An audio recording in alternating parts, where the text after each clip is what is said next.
Thank you so much for tuning into my show. William Wallace for America. With me today in studio is somebody that's going to help me prove, like I've been doing all along, or trying to do, I think I have been doing all along, tying freedom, liberty to not just something that we take for granted, but something that was endowed to us by our Creator, something that we take for granted, but more importantly, it's something that we're losing in America because not enough people are trying to protect it, respect it, and in many ways are ignoring the fact that it was endowed to us by our Creator. And this is somebody here with me who's going to discuss that and give us some proof that freedom and liberty was endowed to us by our Creator. But don't think this is going where you think it's going. We have a lot of other political directions that this is going to, not just spiritual. You're going to love this one. With me in studio, Gary Michael Voris. Gary, thank you so much for being on there. I really appreciate it. Thank you very much, sir. I just want to tell you before I get going that you deserve a hats off. Thank you for everything you're doing to help preserve Western civilization, because when it boils down to it, that's exactly what we're all involved in here, not just winning an election. I receive that, and I appreciate you for that, because I tell you, a lot of people don't realize when you look at Europe and other countries, they don't have the amount of freedom that we started out with. And all too often, I think America is losing sight of that beauty, if you will.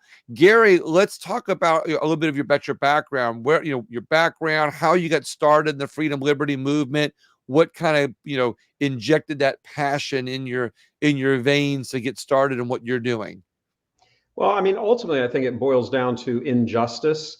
Everybody sort of has, well, at least I hope they do, have some sort of buttons somewhere that if you push them, the person responds. And for me, that button is injustice. And if we are to accept the truth that, and it's not a debatable truth, it's a truth that God made us for himself and gave us freedom and liberty to choose him. It's not freedom to do whatever you want. It's freedom for him, so that we can choose him as our final destiny.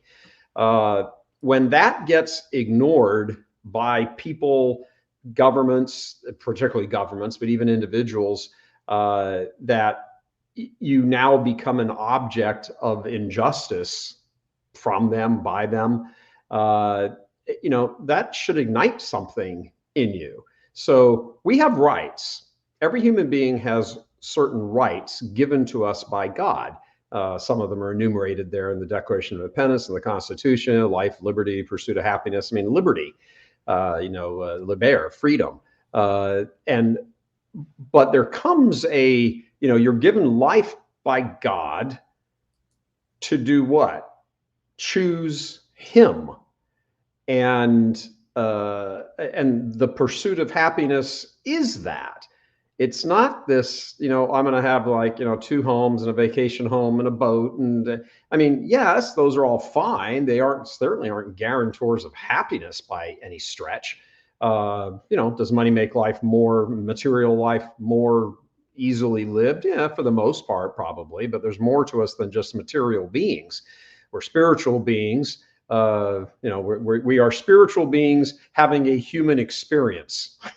As a priest, that's actually, I actually really like the way that you say that. We're spiritual beings having a human experience, and I like the fact that you brought up. All too often we forget that our rights are not only endowed to us by our Creator, but I've said before, and I love that you're saying it again right now from your own mouth, that God gave us freedom not because he wants to see what kind of stupid things that we would do as humans, although I'm sure, somewhere up in heaven, we're entertainment for the angels, right? Some reality show, but he gave us that freedom so we would have the decision to choose him, because choice is important, I believe, in our not only now life, in our human experience, but in our eternal life. And when we look at that, I believe that is the reason why here on earth, we have to respect where our freedom and liberty actually came from. So what got you started in the freedom and liberty? What got you started? What was the the catalyst that made you say, that propelled you into where you are now? I'm not sure that it was. I'm not sure that I could really sort of identify one, ta-da moment. It's always just been, for your audience's sake, I was born and baptized, Catholic, and raised in, pretty solid, raised with a pretty solid understanding of the faith. And from that sort of theological and philosophical underpinning, it just sort of spilled over into other things, culture, politics, the whole bit. So it became clear to me when I was relatively young, my sophomore year at Notre Dame, I actually worked on Reagan's campaign, 1980 campaign. Oh, wow, cool. So I was, on campus. I mean, it wasn't any bigwig or anything. It was Right. just, but it was funny. Just, he just sort of seemed to touch on spiritual realities. Right. Patriotism is a spiritual reality. It's a bit amorphous, but it's why I think you start to see, because the Democrats are anti-spiritual. They're all about the material world. Right. That's it, and then controlling everybody in that material world. And they They're anti control with our tax dollars. with your tax dollars, all the laws, policies, the whole bit. They're anti-human, and that's why they can sit there and present. When you boil down, all this has a trickle down effect. Their starting philosophy is anti-God, anti-human, anti-life, anti-American. That's their big, their cloud, Right. as Kamala would say, up there, their cloud. And as all that rain starts to come down from that cloud, it's acid rain, because it causes policies to be presented and then enacted into law that deny God, deny Right. the sacredness of humanity, and you'll never see American flags unless it's for pure propaganda. You'll never see American flags as part and parcel of anything democratic. Crap, you'll see communist flags before you'll see American flags. And that's why they kind of damn on social media American flags. And you'll see all kinds of tweets about it. I'm drilling way down to make the point that if it goes down that far, that if you have an American flag on your vehicle, for example, that you get trashed by social media, communist Democrats for flying in the American flag in America. So if it's gotten that bad that you can't even brandish, the stars and stripes, there's a hell of a lot of problems going on. And I'm going to tell you, there's a lot of people that would have the opinion that you're wrong, that they'll say, oh, they're not, they love the American, they love this country, they love the flag, they fly the flag. How wrong is that? So let's just play devil's advocate for 1 second and say, well, the proof that would prove you right, Gary, is that they keep trying to replace our flag with the rainbow flag. Maybe they don't dislike the American flag, but they are very happy to prominently display the pride flag, the rainbow flag in government, on government buildings, military bases all over the place, and Sure. and have it as, and they're also replacing other flags, Yep. with other symbols of their beliefs Well, over. go a step further if you want. I mean, not only a question of just replacing or putting, a gay pride flag or whatever up beside, or taking down the American flag for a day or a month and putting that up. It's much further than that.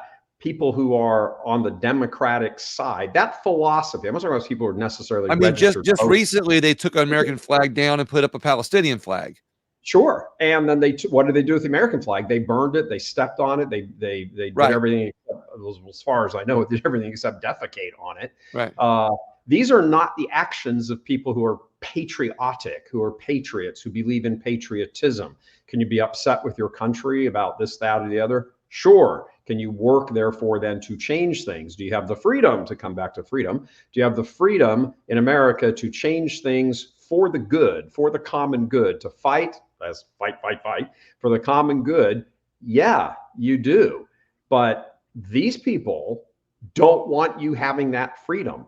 They're like these, giant alligators. It might look okay for a moment, but the moment they get near their prey, they go whoop, and completely devour it. That's what these people are about. I mean, how many times do we have to look at a communist regime throughout history and say, well, last 100 plus years, and say, this is what they're about. They're about crushing all opposition. They cheat their way into power, and then they kill off their opposition to maintain power. And it's stunning to me, really, it's stunning to me, the number of people who style themselves as conservatives, or maybe like patriots with a small p, who just don't seem to be motivated by this. Do you realize that there are innocent victims who will be treated unjustly, who will be mowed down by that regime? They will be mowed down. You don't think you're not going to prison? And you have the J6 thing. That's a trumped up charge. Trumped up charge. They can, as the Supreme Court said, I mean, that's the application of that's 1546, I think it is, or 1526, whichever section it was, is not to be applied the way it was applied by Jack Smith and company.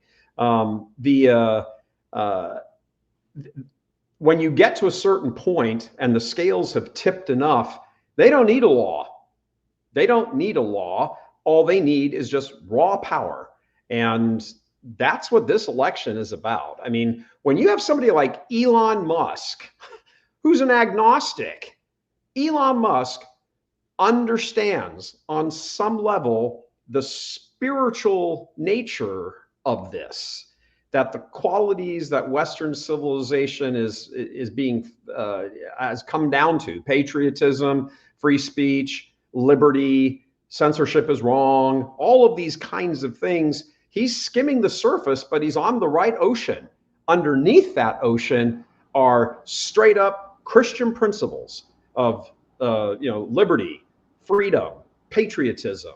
And granted, that's not his specific background, being born and raised in South Africa and everything. But he's got a great accent, by the way. Right. You don't have to get it. He intuitively gets it. He probably can't articulate it like this, but he gets it. You don't have to be so faith-filled, if you will, that you're injecting the name, Jesus's name and God and faith and singing praises all the time, to be able to acknowledge that this world is bigger than us. And even if you don't think that there's a creator of this eternal universe, you can still say, you know what? I acknowledge that there's something else in this universe that might be a little bit more powerful than me. Sure. To be able to say, hey, maybe there's something to not only that we're having a human experience here, but that we've got all this freedom. And why? Why do we have all this freedom? And we've talked about that before. This. I simply believe that there's proof that freedom is endowed to us by our Creator, simply because if He didn't want us to be free, we would be born in a cage. We'd be born at the mercy of something greater than us. We would be born in such a way, or we be born or put on this earth in such a way that we would not be able to have any abilities to do anything else other than just exist. And that is, the biggest lack of freedom ever, is not to be able to have the knowledge, the power, or the ability to be greater than just a mere existence. Yeah, absolutely. I mean, look, every person possesses natural virtue, as in the sense that it comes with us as part of our human nature. So, Hitler liked his dog, Blondie. It's a natural virtue to connect with an animal on some level. Of course, he gave him cyanide at the end and killed him. But, did he like a child? Did he see a puppy and smile? Could Kamala Harris be moved for a moment driving through San Francisco and, hand some homeless guy that she helped put there $5 to go get a burger or something? Yes, we all have natural virtue. There's no such thing as a completely evil being devoid of all virtue, that person doesn't exist. Those natural virtues now become, do you operate sort of in conjunction with them as you exercise your free will, or do you operate mostly against them when it comes to the exercise of your free will? When you look at somebody like Donald Trump or Elon, for example, who just came out today, they've got 1 billion views on that interview on X 2 nights ago, 1 billion views. When they're exercising and making their choices, because this is what they're doing, this is better than that. It's better to let Americans prosper through their own entrepreneurship and whatever than not. These are all choices, and they come down to policies. I mean, he's not running for, Trump's not running for philosopher in chief. He's running for president. So, but he's still operating on those same principles. Again, he probably, and Elon probably, haven't really sat and thought in philosophical terms about their social, cultural, and political choices that they prefer. But why do they prefer them? Because their natural virtue that God instilled in them, in every one of us, says those are better than that. This is freedom. This is not. We are created for freedom, created with freedom for God.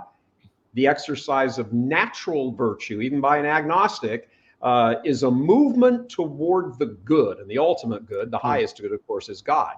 That's why we have these natural virtues in us. It's why God created them with us. I will write my law on your hearts. That's the natural virtue that he's talking about. It's not sufficient for salvation, but it's the movement toward the supernatural virtues, which St. Paul tells us are faith, hope, and charity. But you have to move. You got to move somewhere. It's on your conscience. Somewhere. Yeah, it's your conscience. It's on your conscience. Where do you somebody like Kamala Harris and the Democrats and Tim Walz and all these people? You're like, you people operate, in opposition to your natural virtue. Natural virtue inclines to freedom. It inclines to liberty, used for the proper ends. Your choices, free will choices, are to move against those natural virtues. Well, let's crush them in other people as well. That's evil. Let me correct you on that. They're using their freedom for themselves. They're using their God-given freedom for themselves. They're just using it they're not using it for other people's freedoms. Correct. And that is, I'm not arguing with you. I'm just kind of using the opportunity to make the point, that they use their freedom to take away others' freedom to empower themselves and the people that adhere to their ideologies. Whereas Republicans, conservative-minded, Christian-minded, freedom-loving individuals who love freedom and respect that freedom was endowed to us by our Creator, they believe in not only the preservation of freedom, but the spread of freedom, the prosperity of that comes with giving others all the freedom that they can get. Knowing that, Gary, where do you believe that freedom is either most under attack in America, or where we are losing the most freedom in America? Well, that's kind of a two-sided coin. By the way, following up on that, just a little injection. Philosophically, I would just challenge any of your listeners to reflect for one moment. Philosophically, what is the difference between Kamala and King Herod? They kill children for the advancement of their own power. Philosophically, what's the difference? Yeah, their circumstances are different, 2,000 years apart and different cultures and all that. But their philosophy is, I want to hold on to power. And if I have to crawl over the bodies of dead children to do it, I'm going to do it. Where are we losing our freedom? That's pretty strict. What children do you say are being killed by Kamala Harris? Well, probably the million a year that are aborted in the United States. Herod didn't go and drive swords and lances into the children. He gave the order and supported it through his policy. Okay, well, so just speed up 2,000 years, increase the technology, corrupt people's minds. I mean, what would have to have been How, like how crazy about in those soldiers' heads to ride into Bethlehem and rip, 1-year-old infants out of their mother's arms and drive swords into them? I mean, what the hell is wrong with those guys? Well, well that same thing happens today, every day in America, a million times a year. Just let's circumstances. continue with that analogy at the border. Sure. Sure. But because she's the border czar, and Yeah. I don't know how many countless children are being killed at the border, and as a result of the open border, we have children that are being sex trafficked. They're being used as for body parts. They're being used as sex slaves, which is of course in some cases worse than death. Those children are being killed at the hands of her bad policies. Oh, wait, I'm sorry. She's not the border czar, was she? Oh, I, yes, I was going to she correct you. is the borders. She's not the border czar. Come on. Well, what's be interesting is, she was the border czar. Now she's not. Now she never was the border czar. But if right close to the election they say immigration is down, border crossings are down, she'll raise her hand and say, "That's because I'm the border czar." Look at the great job I've done. Yeah, look at the great job I've done lowering as the borders are. So freedom and liberty. Back to what we were talking. Back to your answer. I think there's two sides, like where is under the greatest attack, and where are we losing it? One side of that coin is censorship, and you see this great. It's not even really the military-industrial complex; it's the censorship complex now of denying people access. Well, denying them the freedom to go access the truth. And they label truth misinformation. So to cut somebody's access off by rearranging how things pop up on Google or don't pop up on Google, for example, a Google search, going through and completely erasing any reference to her as the border czar, for example, anything like that. So to cut people's access off denies them the freedom to go look for the truth. On the other hand, you also have the great corporate mega media machine, and not just CNN and fake news and all that. Certainly, they're part of it, but themes that are constantly pursued in the entertainment business, entertainment media. There's media is a big title. Entertainment media, news media, information media, all of these things, going into a Wikipedia article, hit piece media. Yeah. So, and for the most part, most of social media as well.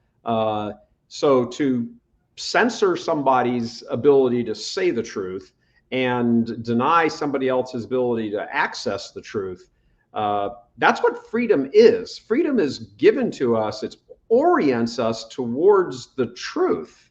It's why we have it. I mean, the ultimate truth is God. So he gives that to us, freedom, free will to arrive at him. Yeah, we make all kinds of stupid choices and everything most of our lives and blah, blah, blah. But when you cut off somebody's access and you try to corrupt their intellects, because that's really what's going on here. Right. You try to, what happened in the Garden of Eden? Before the serpent comes in, you've got intellect controlling the passions, and the passions properly feeding the intellect. You need to get up and do stuff, and it's a good thing to do, and all of that. But after the fall, it went like this, and now the intellect has become subordinate to the passions, and the whole goal of living a salvation life is to take that and turn it back to what it originally was.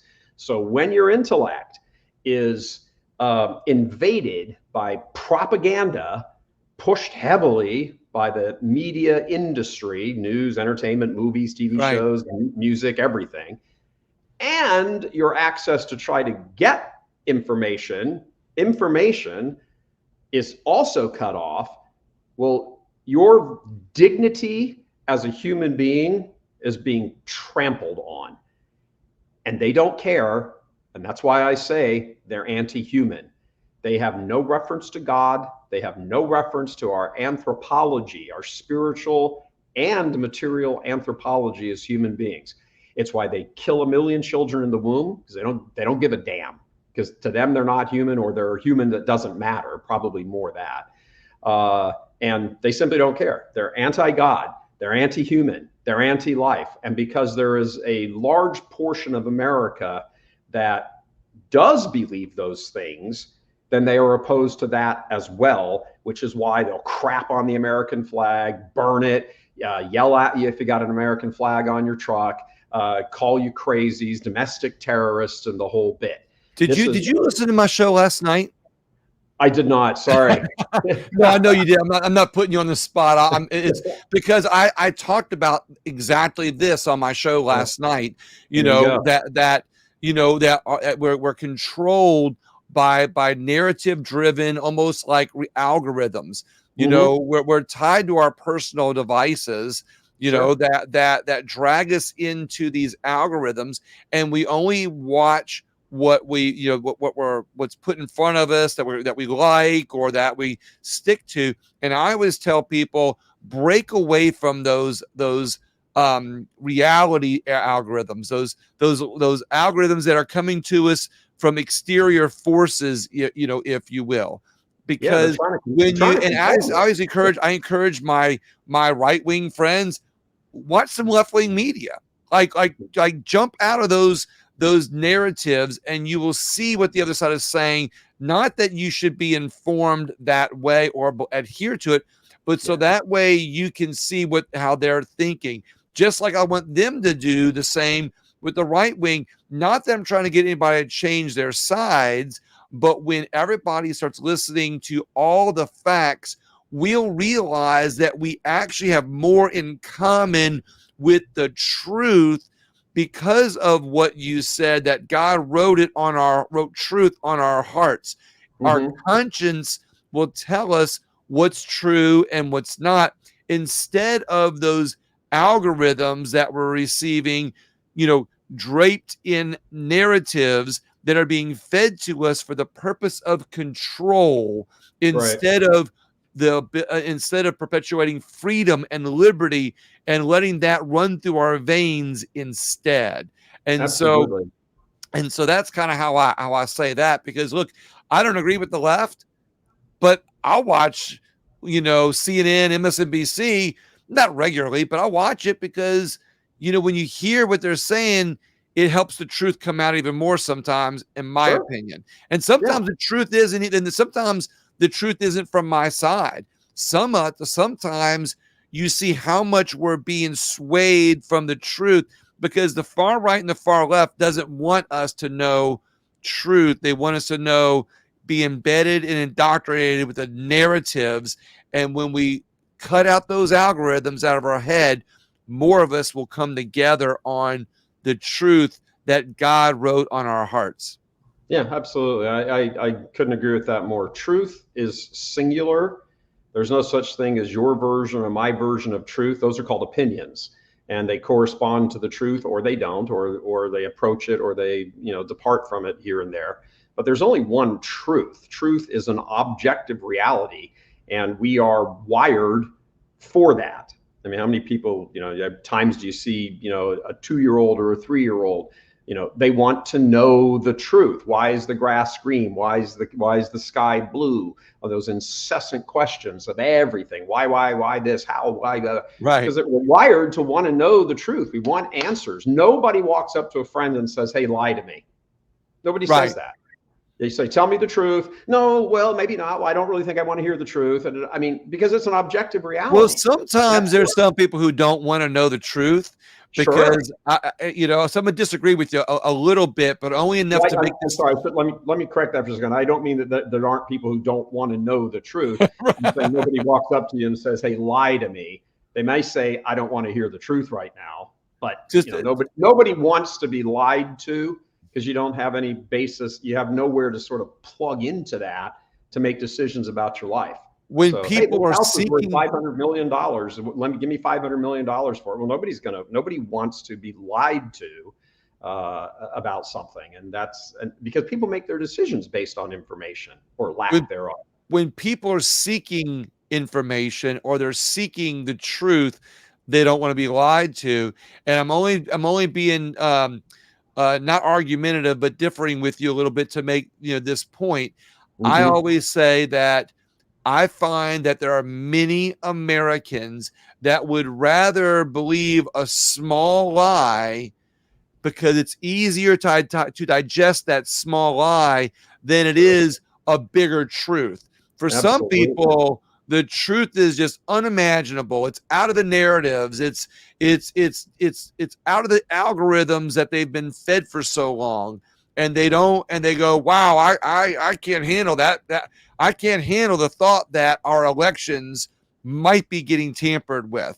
I would Right. rather believe that our machines are safe, sound, secure. Go back to sleep. No, absolutely. It's red pill, blue pill. It's the colonel on the on the stand and a few good men. You can't handle the truth. Speaking I mean, about elections, let's switch to election for a few minutes. sure. I always like to ask this question in these recent interviews: is how do you think that Donald Trump can increase his base? Obviously we lean right in this conversation, Sure. but I think that we've talked about Kamala Harris and we talked about how she's trying to increase her base, lies, deception, that kind of thing. How Yeah. can Donald Trump increase his base? He's in the rare position of having been president already.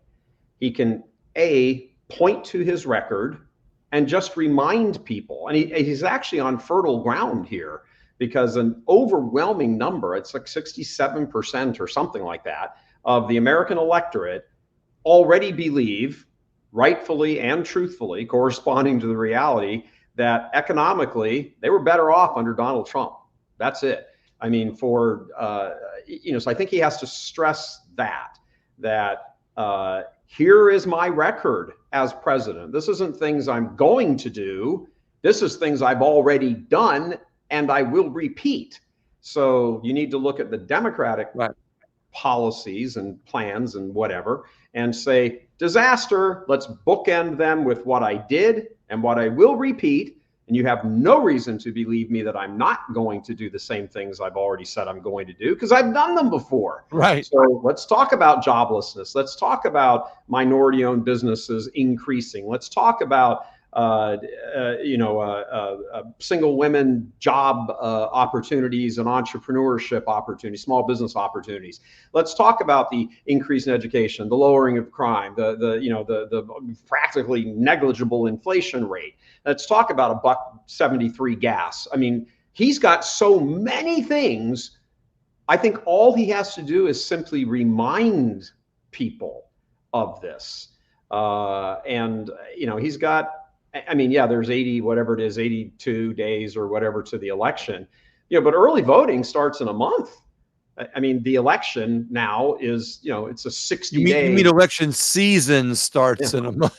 Yeah, election season starts in a month, and people are going to be voting over 60 days, which I think is just ridiculous. But It's it's just ripe for cheating and everything else, as we saw before. Well, there was an article out in Politico yesterday that where a convention of hackers, at a convention in Vegas have proven that they can hack into the machines, that they are vulnerable, but there's not enough time to fix the problem before the election. Oh, really? Imagine that if you. So I've asked you a question that I've been asking a lot of people, but something comes to my mind after I asked you this question, a new question, if you will. I asked you on a positive note, how can Trump increase his base? But on a flip side, something comes to my mind. Do you think that there is a group of people that Trump is not able to increase his base in? Maybe, how can we eliminate that? How can we keep that, base from voting? What is there a group of people that you think might fall into that category? Sure. I don't think he's going to get very far at all. And I think JD Vance was 100% spot on with the cat lady crowd. I think that's correct. I think that's a correct observation. It's precisely because he was directly over the target, JD, that the media went ballistic. If you were to take, let me throw a couple statistics at you here, so you know, it's, so you and the audience have the, you know, the finger on the pulse here. Single, unmarried, childless women between the ages of 25 and 40 are now 22%. Up until through the 60s, the 70s, the 80s, even into the 90s, that number had stayed relatively consistent at about 6%. Now 22% of all females are childless, unmarried. So wow, there's the number, 1 out of every 5, between 1 out of every 5 and 1 out of every 4. Used to be 6%. That's a 4-time multiple, 400% increase in those numbers. Kamala Harris is one of them. She wasn't married. She's never had children. She wasn't married until she was 49. So she's one of them. Now, take a look at that crowd. Of that crowd, 54% identify as having emotional problems, emotionally ill. When you think about that, that's a lot. There is where the election is right there. It's cat ladies who, for whatever reason, they eschew marriage. They, you know, have a cat. They eschew marriage. They don't either like children, want children, have aborted their children. I think, yeah, the vast majority of them are never going to see things Trump's way, the Republican way, a theological, philosophical way. But I do think there's a little inroad they could make here that the good guys could make there. And it's to speak to those people's emotional pain. How did they get here? How did they arrive at a point in their lives where they're lonely, bitchy, depressed, on some sort of mood enhancing drug, childless? Well, how did they get there? Were they victims of rape? That needs to be spoken to. Were they victims of abuse at home? That needs to be spoken to. Is there a, you know, and this is really the sort of Christian godly response to this. It's not just, hey, you're a political crowd over here and let's see what we can do to kind of ramp down the road or whatever. It's speak to somebody from the heart and say, I understand where your policies or your policy leanings or your political leanings, I know why they go that way, you know, but you're angry and you have a right to be angry. What happened to you? You're a child of God. What happened to you? Whether you accept that you're a child of God or not isn't the point. The truth is you are.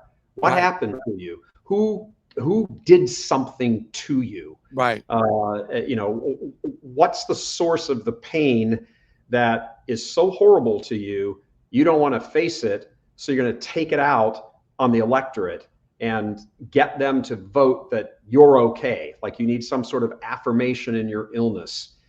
I think if Trump gave a speech like that, I think he would bring the house down on Kamala, and because that's what they have put there. They are all in on getting emotionally ill people to vote for them, period. You blow up that house and you have a landslide.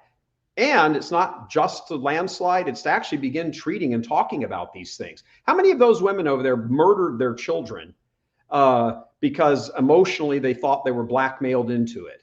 Where's the system in place to encourage a terrified single mom, or mom to, well, she's mom because she's pregnant, but where's the system in place to help her, encourage her to have that child? There are bits and pieces of that all over the place. Where's the big national government policy for it? I like where you're touching on with that, because I've said something very similar in a lot of my shows. And this might sound like I'm not pro-life. I am pro-life, but I don't necessarily think that the way to end abortion or slow down abortions or even save babies for that matter is to end abortion I or mean, take away a woman's right to things, choose. What's two that? things, two things can be true at the same time. Right. Stop the bleeding, literally, stop the bleeding, and encourage life. Well, that Encourage, I don't mean giving birth. That's what you do by stopping the bleeding. Once the baby's born, what about this?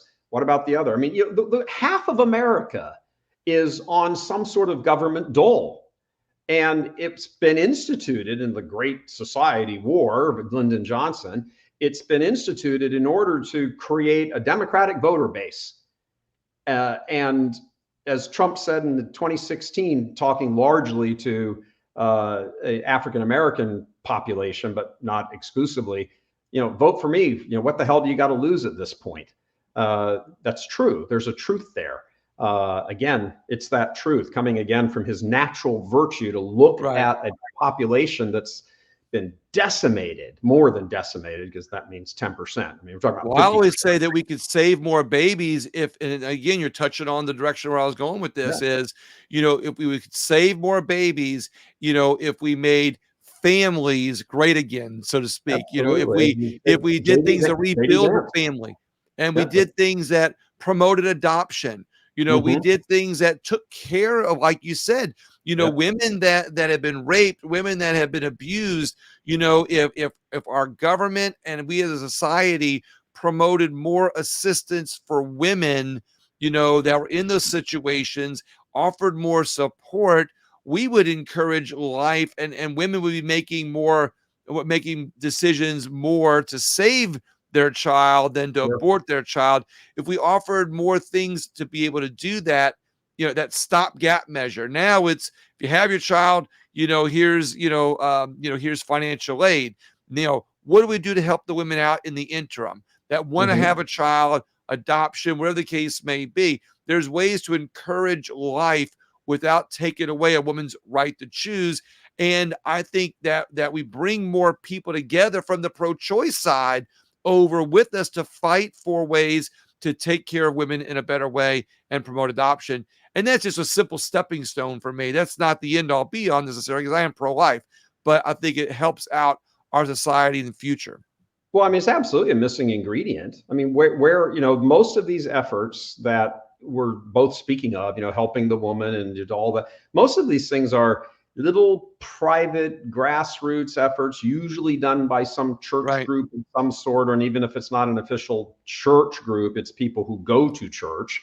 There's a big presence of that in the Catholic world. The crisis pregnancy centers, and then the helping after the baby is born centers, that sort of thing. Where's the government aid for that? You hand Planned Parenthood $500 million a year, who's making blood money, chopping up babies and selling their pieces. They don't need $500 million a year. They only need to be shut down. But talking about just the money part of it, take that money away from them and give it to pro-life pregnancy centers. Give it to, and beyond just the question of abortion, give it to, mental health associations that can talk about even some of the more root issues here. Why would a woman feel like she has to just sort of, get on her back and lay there time after time after time because of her lack of self-worth? Why would she be doing that? What message was instilled in her as being young? You're looking at these, what was that first rally that Kamala, well, it wasn't her rally, it was a concert, but she, used it as a photo op. Those women up there on that, Meg the Stallion or whatever the hell her name is, I'm just up there twerking, shaking everything around and the whole bit. I mean, what kind of message is that sending to, a 12-year-old girl? Really? That girl has no father. I mean, this is the reality. That girl has no father. She's probably, probably has a mother who's probably 16 or 17 years older than her. Where's the mental health treatment with all of this? Where's the emotional health treatment with all of this? Where's the interaction from? Because I think what happens is the narratives that are out there right now from the wrong side, say that, you're too far right and you're instilling, Christianity, you're You're damn belittling, right you are. you're belittling somebody, and and that to them is more evil than the actual action itself. Yeah. But Gary, I know we're gonna be wrapping up here in just a second, and I gotta tell you, not only have I enjoyed our conversation, but I want to give you an opportunity that if you think there's something that a message you'd like to get out, something that you're working on currently that you want others to get behind you on, I want you to have that, take this time to be able to let that out. I know you have Souls and Liberty, and Mhm. and let's explain what that is, and let's kind of go in some detail on that. Sure. Okay. Well, Souls and Liberty is an outfit that is dedicated to. It's an ecumenical effort, Catholics and Protestants. I'm Catholic. There's Protestant backers and that sort of thing. One of our contributors isn't Catholic, but is very Catholic minded, I would suppose. Great guy. We look at the disaster of what is essentially the collapse of Western civilization, and understand that what has happened on the surface was really an effort to get to the underpinnings of Western civilization, which is all of these things we're talking about: supernatural virtue, the correct anthropology of man, that our freedoms exist, our liberty, souls and liberty. That's who we are as human beings. We have Right. souls and we have liberty here in the material world. You exercise your liberty, your freedom in the material world, and you do it for the benefit of your soul, souls and liberty. And that influences everything, who you vote for, why you vote for them, all that sort of thing, in the body politic. But it also influences everything else in your life. How do you see yourself? Do you see yourself as a child of God, given freedom, given liberty, in order to reach for him and ultimately end with him in eternity? Is that your North Star? If it's your North Star, your entire life will correspond to it, not perfectly, but your movements, the thrust of your movements will be that. If that's not your North Star, frankly, what the hell is?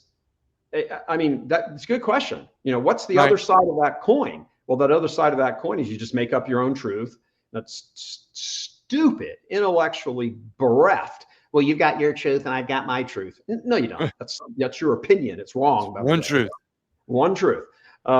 So when this effort is an ecumenical effort of Catholics, Protestants, men and women of goodwill who may not identify theologically as go to mass on Sunday Catholic, or go to church on Wednesday night Baptist or something like that, but do understand that, as you said, there are many of these things you can sort of pull together, right? And because that's how God made us. And if you understand, even on the natural, again, there's an agnostic who runs a big social media platform called X who gets this. Right, exactly. Elon would be perfect for us for Souls and Liberty. Hey, Elon, if you're listening, here you go. There's a pitch. Help us out. It's the natural virtue that these guys are driven by Satan. They may not realize. I don't think Kamala, I don't know, but I don't think Kamala has a little statue to Baphomet in her room, in her bedroom. She goes and lights incense and stuff each night. Maybe she does. I don't know. But I'm pretty sure she probably doesn't. It's not the point. You don't have to know that you're serving evil in order to serve it. You also, as a matter of fact, you think what you're doing is right. Likewise, you don't have to have a conscious consciousness that you are serving the good when you're following natural virtue. You hope it leads there to a conscious understanding of, oh, this is God. All this stuff comes from God. It'd be wonderful to sit down with Elon and have that kind of conversation with him. You've got all the right things here picked, at least is what they were talking about on the Monday X thing. All those things are correct. Let's talk about why they're correct. It's not just a hunch. There's a reason, because that's how God made the world, that these things are good in and of themselves. And because of that, they need to be pursued in your soul and with your freedom. And every 4 years or 2 years or whatever it is, also gone into a voting booth and voted on correctly. But in between those elections, lived out as best you can live them out, realizing you're going to stumble and fall. But in the meantime, you don't deny them, even if you don't live them all the time. You don't deny them, and you try to keep living them as best you can. Well, in between those 4 years, you have there's a lot of community efforts and elections and a lot of state efforts and elections that Absolutely. people can affect change in a positive way using those good values in their local elections and their statewide elections. And it's part of the reason why we have such high taxes and bad policies is because those are the elections that nobody goes and votes in. And that's when the politicians sneak in all the ugly stuff, you Yeah, that's know. very true. You Freedom know, ain't free. Freedom ain't free. You got to go that's right. you got to commit to the body politic, to your community, local, national, state, everything. And it's part of the cost on an individual level of freedom is staying informed. And when somebody says, "Yeah, I'm not interested in politics," well, then you deserve everything that's going to hit you. That's right. And they're part of the problem. Yeah, absolutely they are. They're more of the problem than the politicians are in some cases, because if we had more of those people on board, we'd have Yeah. less of the politicians. Yeah, Gary, the indifference, the lukewarmness, that's the root of it. That's what's taken advantage of. If that's removed, there's nothing to take advantage of. I tell you what, Gary, I can't tell you how thankful and grateful I am to have you had on my show today. And I really truly appreciate your time. And I hope more people go to what's that? I said I appreciate the invite. Very kind of you. Thank you. Well, I hope that more people go to Souls and Liberty and check it out, soulsliberty.com, and find out more about it. But most importantly, I hope more people share this episode, because I think that there's not only a lot to learn in this episode that other people would like to hear more about, but I want more people to know about you, Gary, because you've got a really unique twist with your opinions. You present things a little bit harshly at times, but in such a way that I think people need. I think people need to hear harsh sometimes, because all too often we get fed the algorithms that smooth things over or make everything look like it's got a nice little icing on it. And oftentimes we need that slap in the face that you've done, I think, in a very tactful yet informative way. And that's why I say it like that. And I thank you for that. I thank you for the directness, and I thank you for the way you present it. And I appreciate that. Very kind. Thank you very much. God bless you and all of your viewers as well. Thank you. Thank you very much. Everybody, please share the show. That's right. We're going to talk soon, Gary. Have a great day. Everybody else, please share the show. God bless.